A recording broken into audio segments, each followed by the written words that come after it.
What's up, everybody? It's J Raj here, and today I'm going to be giving a review of the WWE's 2026 Royal Rumble PLE. I'm going to be giving what I was expecting and hoping for, then I'm going to go over what actually happened, and then I'm going to give my takeaways for what actually happened. So let's get this thing started. So the PLE kicked off with the Women's Rumble match, and a few things I was expecting was, first, I was expecting for a lot of younger NXT talent to be featured in the match because they're pretty good at that. And just the women's roster in general, I feel like, is a lot younger than the men's roster. So I was expecting a lot of young talent in this. I was also expecting that because there were so many members of tag teams that had declared for this match, I was expecting there to be some beef between some tag team members. Like to inevitably maybe have to turn on each other if they're seeking to win.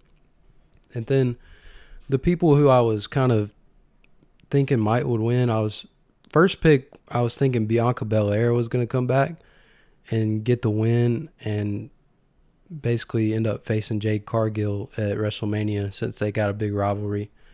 And the other person I thought might have a chance to win is Liv Morgan because I feel like she's in her prime. She was just involved with helping Dominic Mysterio beat John Cena a couple months ago. And also, they made it a point to be posting promos where she was talking about how she's been in 9 women's rumbles and she's never won one. So when you put it like that, it's like, okay, Liv Morgan might be a good choice for this. So I was expecting either Bianca or Liv to win. But a few key moments from this match, the start was number 1 and 2 was Alexa Bliss and Charlotte Flair, which those are a tag team, like I mentioned. And they were like trying to fake each other out. They kept acting like they were going to turn it on each other when it was just them in the ring. And it was just real repetitive. They both kept acting like they were about to hit their finisher just to end up like hugging it out. And I don't know, to be honest, I felt like it was a little overdone. It kind of made me feel a little cringe watching it, but so that happened. And also Sol Ruka ended up being in the match. She hit some really, like 2 major soul snatchers, which is such a sick move, flipping into basically like a diamond cutter. But she ended up doing 1 soul snatcher towards the end on 2 people, which was Tiffany Stratton and Liv Morgan. So that was sick to see her hit it on 2 people. And another person that was just a key player in this match was Lash Legend. She eliminated a handful of people, including Charlotte Flair and Io Sky. And one thing that I pointed out when I was taking some notes on this was her pump kick. Basically, she was on the apron, her and Charlotte both, and she hit a pump kick, which is already a pretty brutal move. But somehow she makes the brutal moves look even more brutal. She hit Charlotte with a nasty pump kick. It could give Sheamus a run for his money. But yeah, hit her with a nasty pump kick. That's how she eliminated Charlotte. And then when it came to Io Sky, Io was hanging off of Lash Legend's leg. She had her in like a leg lock of sorts, hanging off the apron. And Lash Legend, stiff as a board, gets her leg, straight leg, does a heel kick right on Io's face, knocks her straight on the ground. And that's one of those moments where you fall back in your seat and you're just like, ooh, like that looked stiff as a board. That looked like very hard hitting. Like that looked like it actually hurt pretty bad. They really displayed Lash Legend a lot. And there was also a moment where her and Rhea Ripley faced off, and Michael Cole literally said that we may be looking at a future WrestleMania main event right now.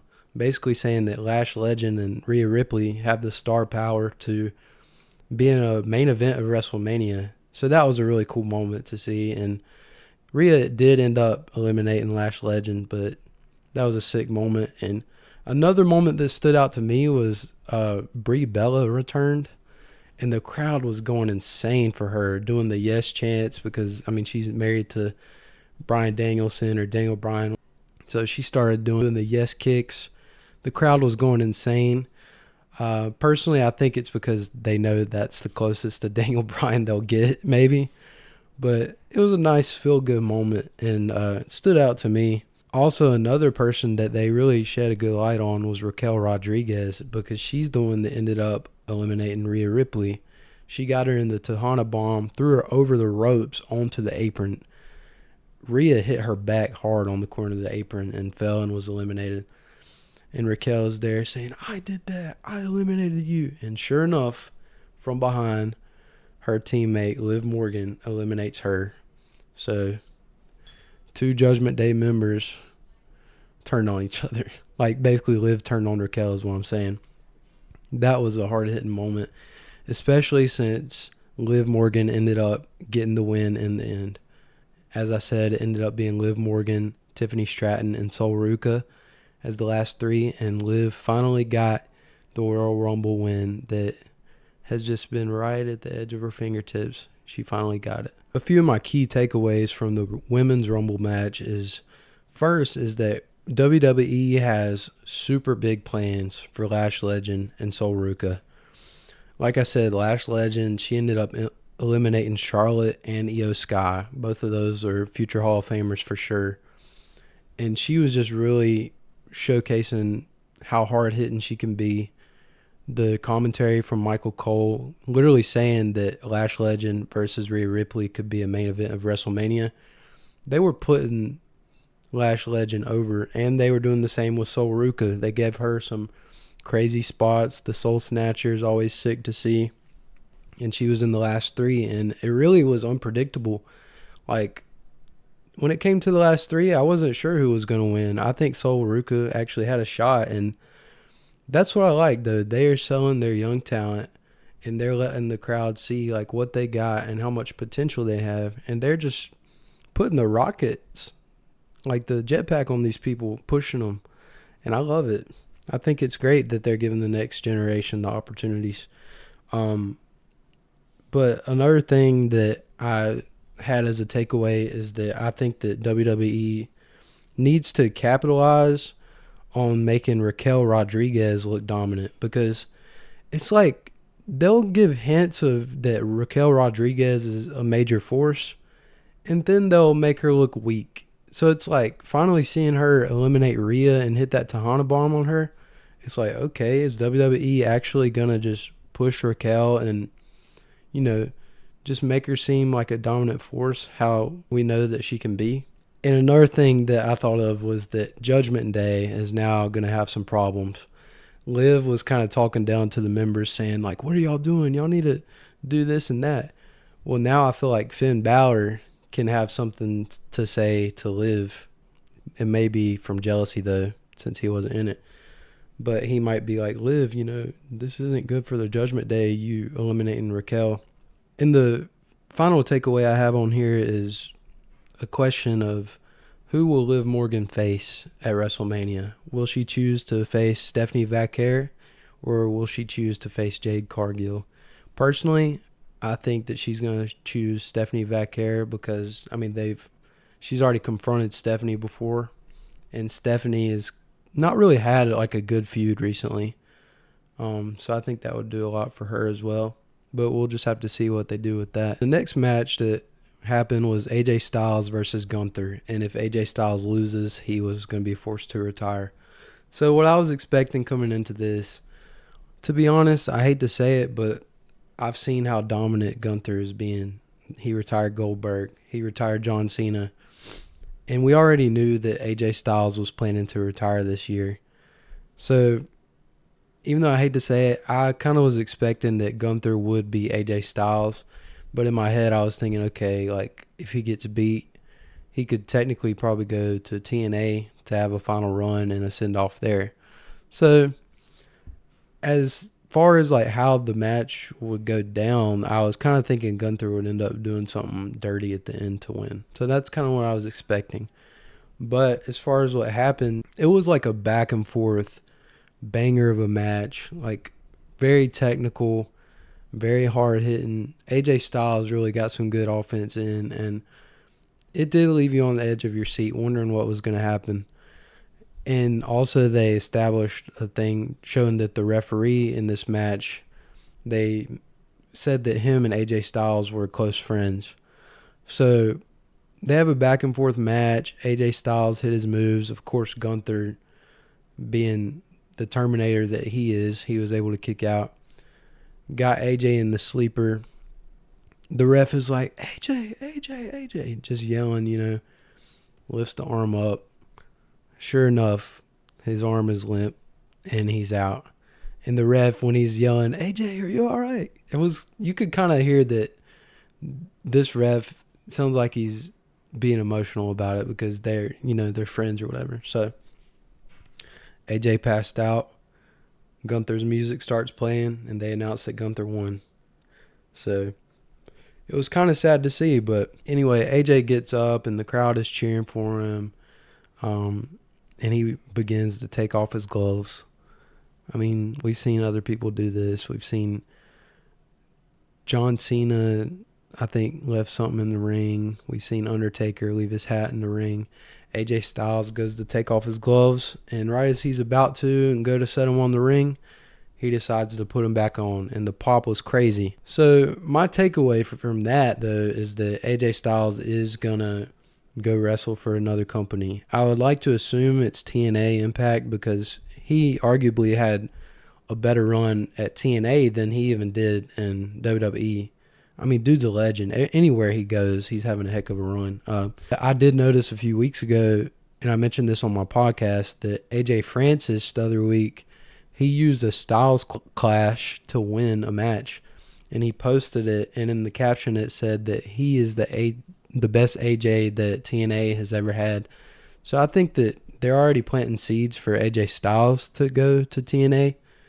And I mean, AJ Francis is just one of the many people that he can clash with there. But I think that they'll give him a nice send-off at TNA. And that'll be kind of what happens the rest of the year with AJ Styles. Heck of a match, though.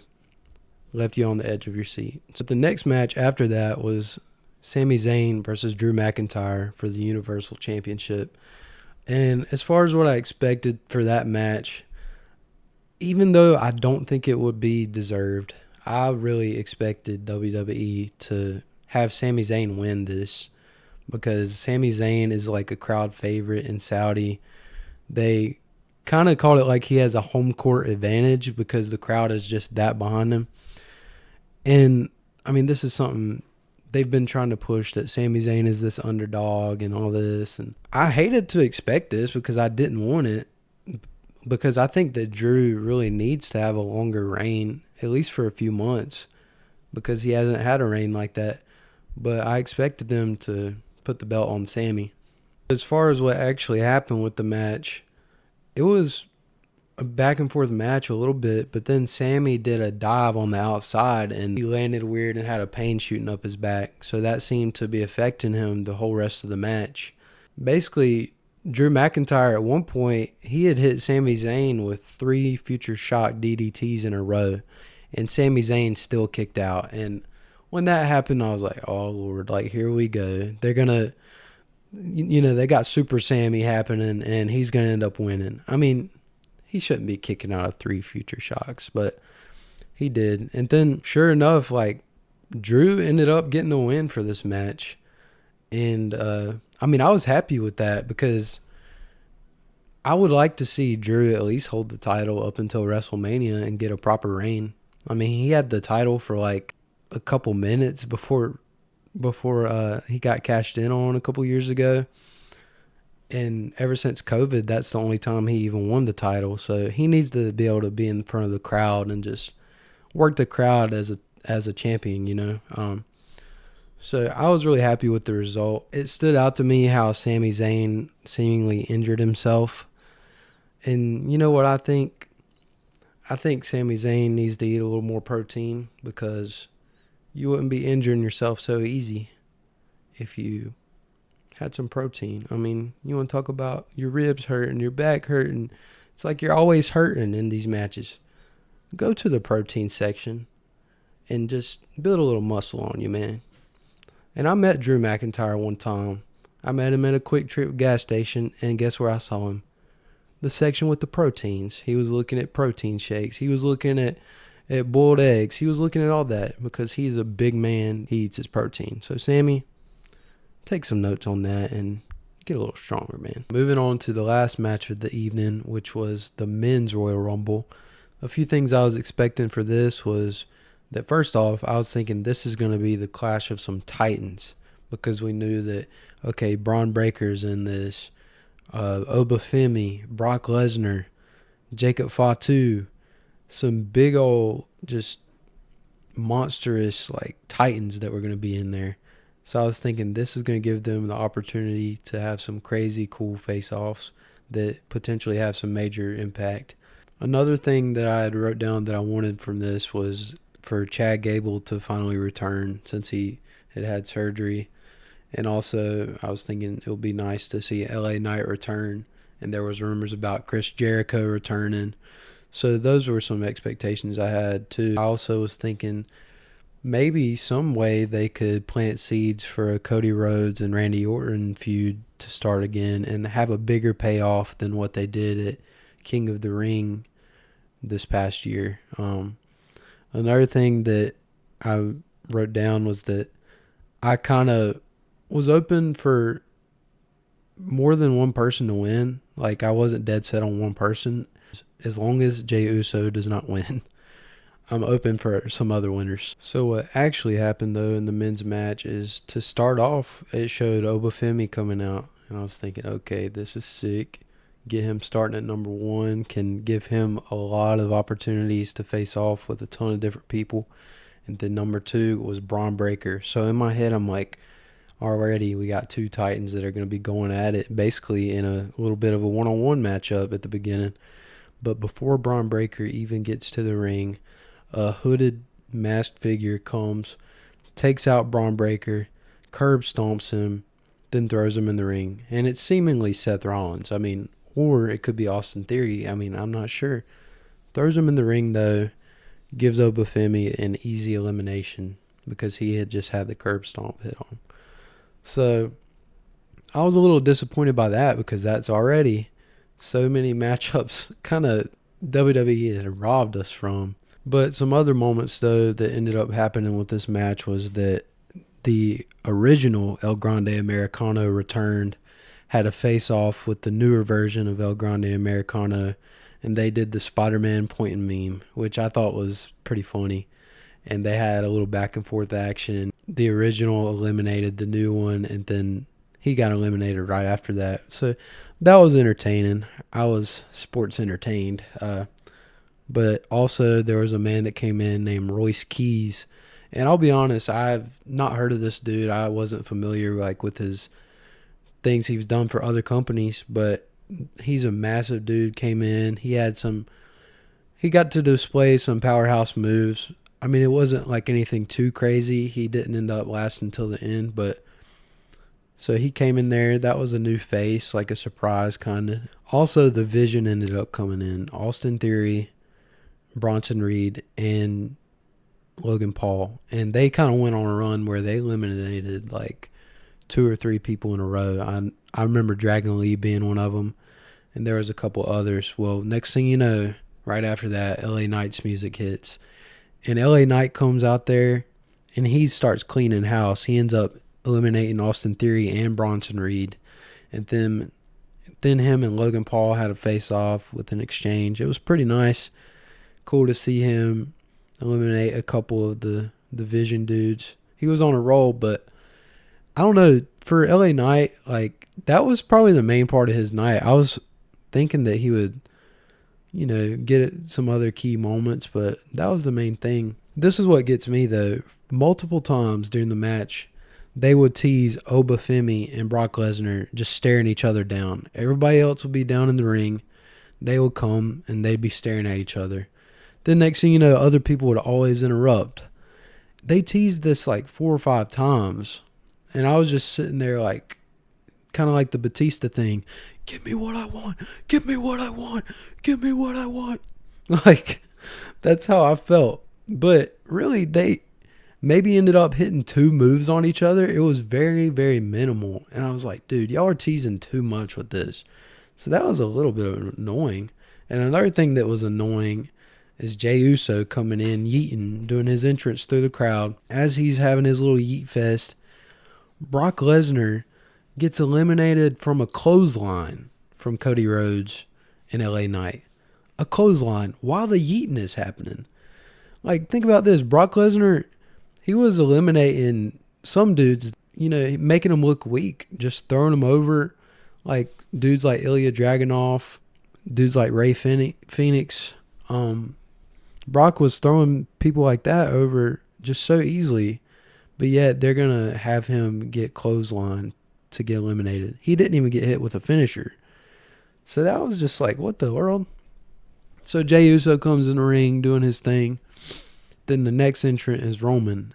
And Roman comes up to Jey and's like, doing the run it back thing, that cringy crap. The music's about to hit, and Roman just hits Jey with the uppercut. Thank goodness. Knock some sense into that man. This ain't no concert. This ain't no dance competition. This is a wrestling match. And if you can't back up your gimmick with fighting, then you don't even need to be in the ring, Jey Uso. So I'm glad Roman him with that uppercut knocked some sense into that man. Anyway, in the meantime, though, Cody Rhodes, he ended up getting on the apron, hanging on the apron, close to being eliminated. And then next thing you know, from the crowd, Drew McIntyre comes and Claymore kicks him in the head as he's hanging on the apron, eliminating Cody Rhodes, which I was very surprised to see Drew getting involved, considering he had had the match against Sami Zayn earlier in the night. That was cool to see. But another thing that was surprising was Gunther joined the match at the 30 spot. I wasn't expecting to see him either because he had retired AJ Styles in that night. The same night, He came to the ring limping and stuff, but he's putting on a fight, chopping everybody, turning them chests into raw hamburger meat.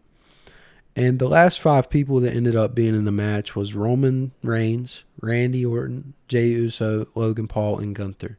Those were the final 5. With Gunther and Roman ending up being the final 2. Before the final 2, I will say, and before Cody Rhodes got eliminated, he did accidentally hit Randy Orton with a Cody Cutter. They were teaming up on somebody else, but he accidentally hit Randy Orton with that. But anyway, back to where we were at. Gunther and Roman ended up being the final 2, with Roman escaping numerous sleeper holds, and then he ended up eliminating Gunther. And the Saudi crowd, they had had their hearts broken with AJ Styles retiring, but then they had a good feel-good moment at the end with Roman Reigns beating the ultimate heel, Gunther, and Roman Reigns locking in his spot to main event WrestleMania once again, to either face CM Punk or to face Drew McIntyre. So a few of my key takeaways that I wrote in my notes was, first off, that some of the better mid-carders, like Ilya Dragunov and Ray Phoenix, they were made to look really weak for the sake of being fed to Brock Lesnar as easy eliminations that really required minimal effort by Brock. He just was easily throwing like Ilya and Ray Phoenix and some other dudes over.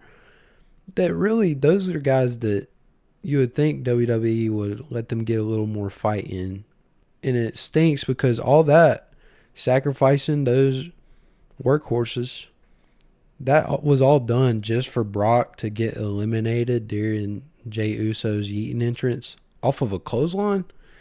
Like, something just ain't right about that, in my opinion. But because of that, I kind of think it's a good thing that Finn Balor wasn't in this match, because they're obviously trying to push Finn Balor in some kind of way, and I hate to say it, but I feel like he would have been one of the ones in this match that got fed to Brock Lesnar. So in a way, Finn Balor not being in this match, in a roundabout way, may have protected his character to make him keep seeming strong. So that was a positive, I think, in the end, because he probably would have been fed to either Brock or Oba. Another takeaway for me that I felt was kind of negative was the tease. First, it started with everybody thinking Braun Breaker and Oba Femi were going to get a nice face-off. That was snatched from us fans. WWE took that moment away from us by having the Masked Man get involved. and obviously they got some story with that, but we wanted to see Braun and Oba face off. And then the way that they were just really teasing us with Brock Lesnar and Oba Femi, just giving us minimal physicality between them two. They probably stared at each other for like a couple minutes. I mean, maybe I'm exaggerating, but at some point you got to start actually fighting, or else it just seems like disrespectful to our intelligence that you're just going to stare at each other like that. So those were some negatives. And another thing that stood out to me was that Cody Rhodes, he seemed like he was just there to have a few stare downs and to just get that moment where he gets eliminated by Drew interfering. Like, Cody Rhodes felt kind of pointless in this match. I mean, you would have somebody entering and it just pans to Cody in the ring just staring down the walkway. But Cody Rhodes did very minimal in this match. It was a little cheesy at times. But I will say I'm glad that Cody Rhodes accidentally hit Randy Orton with a Cody cutter, because maybe that'll plant seeds for him and Randy to have like a hard-hitting rivalry building up, because they need a better payoff than what they did at the King of the Ring tournament. So that could be an upside to Cody's involvement with this, is that him accidentally hitting Randy with that might, boost them into a feud. Maybe that could be paid off at this coming WrestleMania. Another thing that stood out to me was the usage of Jacob Fatu in this match, and to me what seemed like a lack of meaningful moments. He had a couple cool spots, like he did a sick Samoan drop on Javon Evans, but as far as something that was actually meaningful, I mean, you could have had him go at it with Roman. You could have had him and Cody go at each other a little more. They could have had Jacob Fatu and Oba Femi doing a little something towards each other. But they just kind of had a lack of use with him, which was kind of disappointing to see. And that's the thing that I think sets apart the women's division from the men's division, is in the women's division, they're not afraid to give major pushes to their young talent. Like Lyra Valkyria, even giving Maxine Dupree a win, like wins over Becky Lynch, or you got Lash Legend and Sol Ruka having such a big impact in their matches. The men's division doesn't have that, because personally I would have loved to see Javon Evans last till the very end. I can't even remember how Trick Williams got eliminated. He should have lasted longer in the match. Oba Femi, it would have hit a little harder to have him in the last few people, like last three. Speaking of none of the last few people really needed a Royal Rumble win, somebody that really would have needed one and could have used one is LA Knight. Yeah, because us fans love LA Knight, but WWE, they're good at making the safe choices. And I think that WWE gets their talent stuck in excessively long storylines that are very repetitive. No wonder match outcomes are usually very predictable. It's like they're afraid to take risks. They love to make the safe choices. They love to do the long game with these storylines. But like LA Knight feuding with the Vision, how long have we seen that already? Like, we need something new for some of these guys. Even if LA Knight wouldn't have won, I mean, you could have at least maybe planted seeds for something new for him in this match.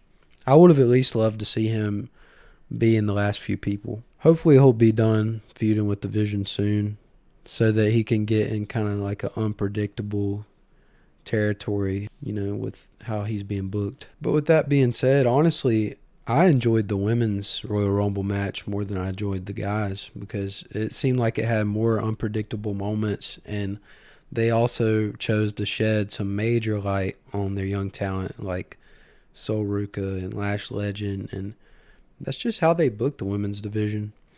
And I don't think the WWE needs to always play it safe with the men's division. Like, I know you got Roman Reigns, you got CM Punk, Seth Rollins, Randy Orton, Cody Rhodes, but you got to make the way for some new names. You got to make the way for some new talent in the men's division. And I hope they'll make some changes this upcoming year. I would have loved to see Javon Evans be in there more, Trick Williams, have some more impactful Obafemi spots. You fed a lot of people to him, but were they that impactful? I mean, you really didn't have him really scrapping with Brock. He was just teasing us with that. But anyway, just make the way for the next generation, WWE. You got to stop playing it safe with these guys who already have the Hall of Fame locked down for their career. Give us something unpredictable. Come on, guys. But yeah, that's going to be it for this Royal Rumble 2026 review. My name is J Raj, and if you enjoyed the video, feel free to hit an RKO to that subscribe button. And yeah, feel free to also tune in to the 2020 Visions podcast that I do weekly. We discuss WWE there. We discuss comics, movies, gaming, and more. And I'd love to have you there. But that's going to be it. I hope y'all have a great week. See ya.